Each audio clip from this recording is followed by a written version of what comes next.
Hey guys, it's Yuta and welcome to my room. Today's video is going to be very educational because I'm going to share my techniques to get Japanese girls' numbers back in university. Now let's start with my first method, giving presentations. I like taking classes where students would give presentations. Sometimes it was mandatory, but sometimes it was voluntary. And with classes where presentations were voluntary, these classes tend to be pretty big, as in there were many students, sometimes 30 up to 100, something like that. So talking to random girls wasn't super easy because you were basically a stranger. Now, you may be wondering why I just couldn't talk to girls directly. Well, you need to understand the context because in Tokyo, it's very hard to talk to strangers, especially if you are a local guy and trying to talk to a girl you don't know. I've been to many countries and cities, but Tokyo is one of the hardest cities when it comes to talking to strangers, especially girls. And even in other cities in Japan, things tend to be a lot easier. People tend to be very cautious and almost afraid of strangers. I approached a lot of people in the streets to interview them in Tokyo, so I know very well what it's like. Some people just straight up ignore you, and some people just look at you in a weird way and just walk away. So it's like that in Tokyo. And if you're in a quiet classroom with 100 students and try to talk to somebody you don't know, things can get pretty awkward. And it's not really good for you and good for the girl because she might be very uncomfortable and awkward. But if you are giving a presentation in front of class, people will recognize you. And if you say something interesting, people will know that, oh, this guy is interesting. And that makes it way easier to talk to a girl because you're not a stranger anymore. She has some kind of information about you. She knows how you speak. So she's going to be much more comfortable with you. And I had a very good idea. So after giving a presentation, I would give students pieces of paper. I would just pass pieces of paper to the students and ask them to write feedback, what they liked and what they didn't like about my presentation. And I would ask them to, if they are comfortable with it, write their name. So if there's a girl I wanted to talk to, I would know her name. And that makes it very easy to talk to her. And I could be like, hey, I say her name. I read your feedback and I was wondering why you wrote that. And the whole process felt quite natural, which is good. Things can be kind of like that in the Tokyo area. Even if you want to have pretty innocent conversation, you sometimes have to come up with pretty elaborated plan. You need some groundwork to do that.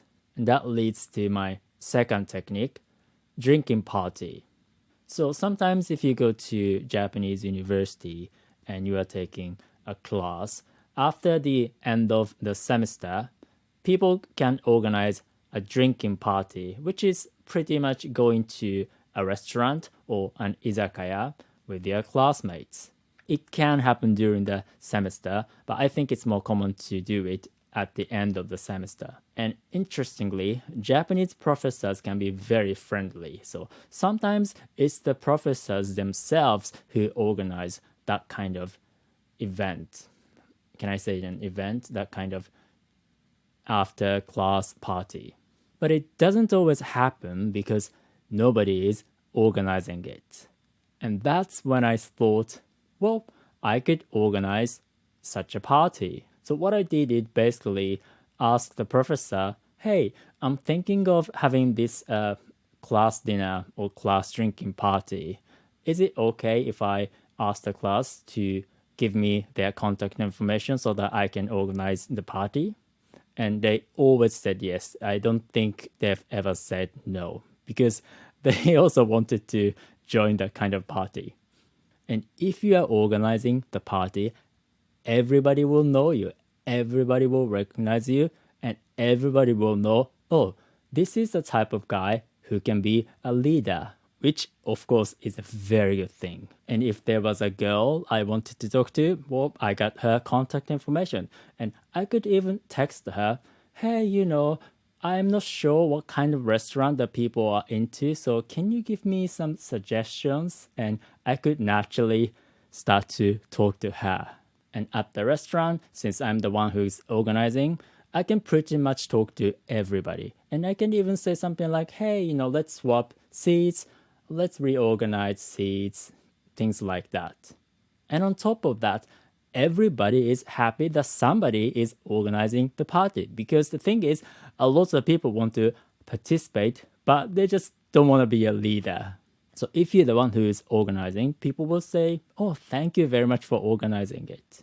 So this is a good way to not only get somebody's contact information, but it's also a way to demonstrate that you're the kind of person who can be a good leader, which you kind of are because you are actually organizing the party. But of course, you don't always have to come up with such elaborated plans just to talk to girls. Sometimes you can just directly talk to them, and that's my technique number 3. Just talk to them, but with some context. For example, if somebody is reading an interesting book, you can say, hey, I was wondering what kind of book you were reading because it looks interesting. And sometimes you guys are taking the same classes, like several of them. And I could say something like, hey, I saw you at a different class. Are you taking that class as well? Are you interested in that?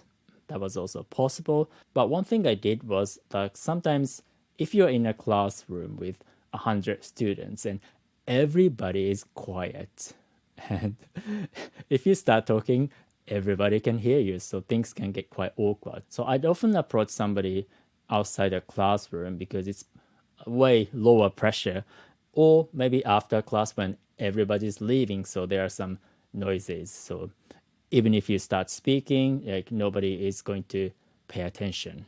So that kind of thing was, I think, important because you don't want to feel awkward and you don't want to make the other person feel uncomfortable. And since you're going to be seeing that person during the semester in the classroom, you don't want to feel awkward and uncomfortable every time you see the person, especially when you are actually interested in them. But if you need to choose talking to somebody and not talking to somebody you are interested in, talking to that person is much, much better, even if you do it not so smoothly. Just like learning Japanese is much, much better than not learning Japanese, even if you do it not so efficiently. So I will teach you the kind of Japanese that real-life Japanese people today actually speak, which can be different from the kind of Japanese that textbooks and apps teach you. And it's going to be efficient. So click the link and subscribe to my email group, Japanese with Yuta.